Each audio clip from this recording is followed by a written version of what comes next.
US और Iran की ये टक्कर अब पूरे इलाके को तबाही के अंधेरे में धकेल चुकी है। इस वक्त एक ऐसी खबर आ रही है, एक ऐसा सवाल उठ रहा है जिसने यूएस आर्मी के होश उड़ा दिए। इस जंग में अब आम इंसानों को और यूएस के सैनिकों से पानी तक छीन लिया गया है। दर्शकों, इस वक्त सबसे बड़ी खबर यह आ रही है जिसका जियोपॉलिटिकल ब्रेकडाउन करके मैं आपको इस वीडियो में समझाने जा रहा हूं। पिछले कुछ घंटों में मिडिल ईस्ट से जो खबरें आई हैं उन्होंने पूरी दुनिया के डिफेंस एक्सपर्ट्स के होश उड़ा दिए हैं। एक तरफ यूएसए का हल्ला बोल स्ट्राइक्स थी, लेकिन अब दूसरी तरफ ईरान ने ऐसा जवाबी हमला किया है कि पूरा कुवैत और पूरा यूएस थर थर कांपने लगा है। ईरान की रेवोल्यूशनरी गार्ड कॉर्प्स यानी आईआरजीसी का वो पलटवार जिसने जॉर्डन, कुवैत और बहरीन में मौजूद अमेरिकन मिलिट्री एसेट्स को हिलाकर रख दिया है, अमेरिकी सैनिकों को प्यासा मार दिया है। इस पूरी कहानी का जो सबसे डेंजरस चैप्टर है वो है द वाटर वॉर। एक ऐसा हमला जहां हथियार मिलिट्री पर चले लेकिन प्यासा आम इंसान मर रहा है। आखिर क्या हुआ है अल अजराक एयरबेस पर? कुवैत के डिसैलिनेशन प्लांट पर मिसाइल गिरने से क्या तबाही हुई है और डोनाल्ड ट्रंप की आर्मी के लिए ये कितना बड़ा सेटबैक है? आइए पूरी कहानी को सिलसिलेवार तरीके से समझते हैं। एक पुरानी कहानी कही जाती है ना कि अगला वर्ल्ड वॉर पानी के लिए होगा, लेकिन इस यूएस ईरान कॉन्फ्लिक्ट ने दिखा दिया कि पानी को ही अब सबसे बड़ा हथियार बना लिया गया है और ईरान के आईआरजीसी के एसिमेट्रिक वॉरफेयर के आगे यूएसए को झुकना पड़ा है। खबर आती है ईरान के नेशनल वाटर कंपनी से। उनका दावा है कि यूएस के ओवरनाइट एयर स्ट्राइक्स की वजह से ईरान के 20 अलग अलग गांवों में लगभग 10,000 लोग बिना पानी के रहने पर मजबूर हो गए। वाटर सप्लाई लेन्स और इंफ्रास्ट्रक्चर को भारी नुकसान पहुंचा है, लेकिन ईरान ने इसका जो बदला लिया उसने पूरे गल्फ रीजन में अलग पैनिक क्रिएट कर दिया है। ईरान ने सीधा टारगेट किया कुवैत को। आपको बता दें कि कुवैत एक डेजर्ट नेशन है जहां पीने का पानी का 90% हिस्सा समुंदर के पानी को प्योरीफाई करके यानी डिसैलिनेशन प्लांट से आता है। ईरान के मिसाइल्स और ड्रोन अटैक्स ने कुवैत के इसी पावर और डिसैलिनेशन प्लांट को हिट कर दिया। वहां एक भयानक आग लग गई है और इमरजेंसी प्लान्स एक्टिवेट करने पड़े हैं और प्रिकॉशनरी मेजर्स के तौर पर कई पावर जनरेटिंग यूनिट्स को शट डाउन करना पड़ा है। अब यहाँ पर सोशल मीडिया और लोकल मीडिया में एक बात उठ गई कि ईरान ने यूएस पर हमला करके सैनिकों को प्यासा तरसा दिया। क्यों? क्योंकि कुवैत, जॉर्डन और बहरीन ये वो इलाके हैं जहां यूएस मिलिट्री के बेसेस हैं और हजारों अमेरिकी सोल्जर्स यहां डिप्लॉयड हैं और इन डेजर्ट कंट्रीज का वाटर इंफ्रास्ट्रक्चर कोलैप्स होता है तो इसका डायरेक्ट असर वहां बैठे यूएस ट्रूप्स पर पड़ेगा। एक तरह से ये प्योर साइकोलॉजिकल वॉरफेयर है। वहां के सैनिक अब लड़ेंगे कैसे जब पीने का पानी ही नहीं होगा?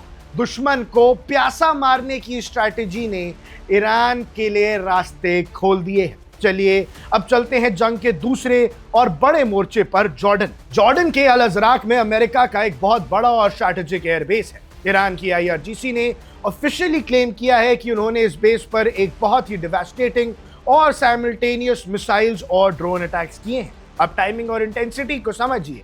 आईआरजीसी का कहना है कि उन्होंने सीधा टारगेट किया उन फाइटर जेट शेल्टर्स और एयरक्राफ्ट पार्किंग रैम्प्स को जहां यूएस के सबसे एडवांस्ड जेट्स खड़े होते हैं। आईआरजीसी ने दावा किया है कि इस हमले में अमेरिका के कम से कम 2 फाइटर जेट्स पूरी तरह से तबाह हो चुके हैं और कई दूसरे एयरक्राफ्ट्स को सेवियर डैमेज पहुंचा है। हालांकि यूएस सेंट्रल कमांड इस डैमेज को छुपाने की कोशिश कर रहे हैं, लेकिन लोकल रिपोर्ट्स बताती हैं कि अल अजराक बेस का फ्यूल डिपोज और कम्युनिकेशन टावर से धुएं का गुबार उठता देखा गया है। अगर ईरान का यह दावा 50% भी सच है तो यह पेंटागन और व्हाइट हाउस के लिए एक बहुत बड़ा झटका है, क्योंकि जॉर्डन को अब तक यूएस मिलिट्री ऑपरेशंस के लिए सबसे सेफ जोन माना जाता था और उसी जॉर्डन में अब तबाही मच चुकी है। लेकिन बात सिर्फ मिसाइल्स दागने तक खत्म नहीं हुई है। ईरान ने यहाँ एक बहुत बड़ा डिप्लोमेटिक और रिलीजियस दाव भी खेला है। ईरान ने ऑफिशियल जॉर्डन की आर्मी को एक मैसेज भेजा है, एक ऐसी अपील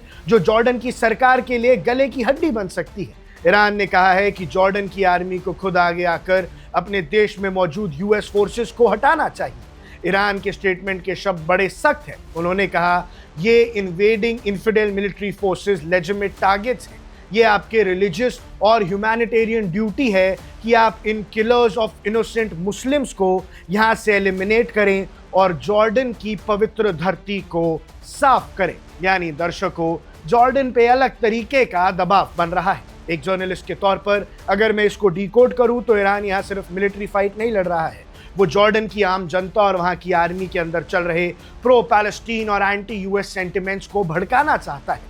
वो जॉर्डन की रॉयल फैमिली और उनकी आर्मी के बीच एक इंटरनल कॉन्फ्लिक्ट पैदा करने की कोशिश कर रहा है, क्योंकि जॉर्डन की सरकार तो यूएस की अलाय है, लेकिन वहां की पॉपुलेशन का एक बड़ा तबका अमेरिका की पॉलिसीज के खिलाफ है। और भैया, अब जब कुवैत में पानी की किल्लत हो जाएगी, डिसैलिनेशन प्लांट ही हिट हो गया है, तो दिक्कतें बहुत ज्यादा बढ़ने वाली हैं। इस पूरे एस्केलेशन का असर अब मिडिल ईस्ट के कमर्शियल और सिविल लाइफ पर पड़ने लगा है। जैसे ईरान ने मल्टी डायरेक्शनल अटैक शुरू किए, कुवैत के आकाश में सायरन्स गूंजने लगे, एक के बाद एक 4 बार एयर रेड सायरन्स बजाए गए।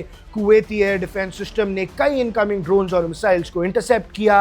हालात इतनी खराब हो गई कि कुवैत इंटरनेशनल एयरपोर्ट को अपनी सारी फ्लाइट सस्पेंड करनी पड़ी और एयर स्पेस को टेम्परेरीली बंद करना पड़ा। सिर्फ कुवैत ही नहीं, बहरीन में भी मल्टीपल वार्निंग सायरन्स ट्रिगर हुए हैं। IRGC का दावा है कि उन्होंने शेख ईसा एयरबेस, जो कि बहरीन में है, वहां भी यूएस एसेट्स को हिट किया है। यानी कि ईरान ने क्लियर मैसेज दे दिया है कि अगर यूएस स्ट्राइक्स नहीं रुकेंगे तो पूरे गल्फ रीजन की इकोनॉमी, एविएशन और लाइफ को पैरालाइज कर दिया जाएगा। अब सवाल उठता है कि आगे क्या? डोनाल्ड ट्रंप के सामने इस वक्त सबसे बड़ी चुनौती है। उन्होंने इलेक्शन कैंपेन में वादा किया है कि वो अमेरिका को लंबी चलने वाली जंग से दूर रखेंगे, लेकिन यहाँ तो बाजी पलटती दिख रही है। जंग लंबी तो क्या, यूएस हारता दिख रहा है। एक तरफ यूएस के स्ट्राइक से ईरान के आम लोग पानी के लिए तरस चुके हैं, दूसरी तरफ ईरान ने कुवैत के डिसैलिनेशन प्लांट्स पर हमला करके यूएस एलाइज और उनके बेसिस की सप्लाई लाइन पर चोट की है। ये जंग अब सिर्फ कन्वेंशनल मिसाइल्स की नहीं रही है, ये इंफ्रास्ट्रक्चर और रिसोर्सेज वॉरफेयर बन चुकी है। अगर पानी, बिजली और एयरपोर्ट्स इसी तरह टारगेट होते रहे तो आने वाले दिनों में ग्लोबल ऑयल प्राइसेस से लेकर मिडिल ईस्ट की स्टेबिलिटी तक सब कुछ क्रैश हो सकता है। ऐसे में आपको क्या लगता है, क्या यूएस इस हमले के बाद चुप बैठेगा या फिर एक और बड़ा काउंटर अटैक देखने को मिलेगा? अपनी राय कमेंट सेक्शन में जरूर बताइएगा। अब देख रहे हैं वन इंडिया, मैं हूं आकाश कौशल। Subscribe to One India and never miss an update. Download the One India app now.